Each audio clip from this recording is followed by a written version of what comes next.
मतलब क्या होता है, विलायक में घुली हुई गैस की मात्रा होती है, ठीक है। और बी का मतलब क्या होता है, प्रेशर, या फिर हम बोल सकते हैं उसको दाब।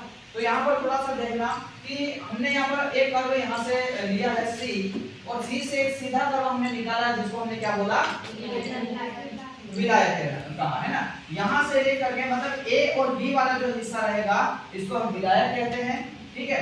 और बी और ई के मध्य में वाला जो हिस्सा है इसको हम क्या बोलेंगे, ठोस विलायक है। और सी और ई के मध्य में हमने जो पार्ट रखा है उसके हम क्या कहते हैं, ठोस विलयन कहते हैं, ठीक है। बात आगे समझ में नहीं आई, ठीक है।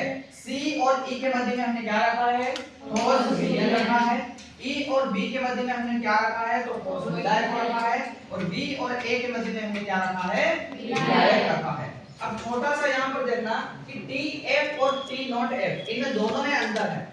जब हम हिमांक का अवनमन निकालते हैं तो टी नॉट एफ माइनस का क्या हो जाता है, टी एफ होता है, तब जाकर उसका क्या निकलता है, हिमांक का अवनमन निकलता है, ठीक है। तो यहाँ पर देखना टी एफ को हमने किससे प्रदर्शित करा है, टी से। टी नॉट एफ को किससे प्रदर्शित करा हमने, बी से।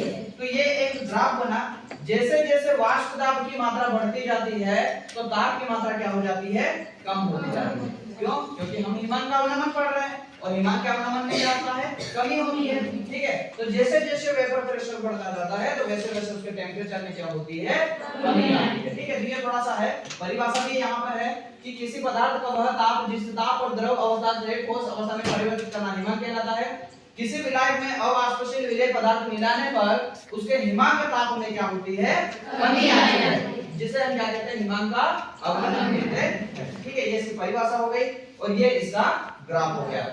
ये वाला जो कर्व है ई से निकला हुआ अलग से डी तक जा रहा है तो इसे हम क्या कहते हैं, विलयन कहते हैं। क्या कहते हैं इसको हम, विलयन। याद रहेगा, यहाँ पर आप मैंने एबीसीडी का उपयोग किया है, आप इसको एक्स वाई जेड से भी उपयोग कर सकते हैं। जरूरी नहीं कि मैंने यहाँ पर एबीसीडी करा है आप भी एबीसीडी करके आ जाओ, ठीक है। मैंने पॉइंट का नाम दिया है, यहाँ पर हो सकता है एक्स रख लो, यहाँ पर वाई रख लो, यहाँ पर जेड रख लो, यहाँ पर दूसरा बिंदु रख लो, x1 रख लो या फिर xb रख लो, ठीक है। वो अपने पे डिपेंड है, आप कुछ भी रख सकते हैं यहाँ पर, है ना। मुझे ऐसा नहीं है लगे कि मैं एबीसीडी से इसके पॉइंट यहाँ पर डिवाइड कर दूंगा, ठीक है।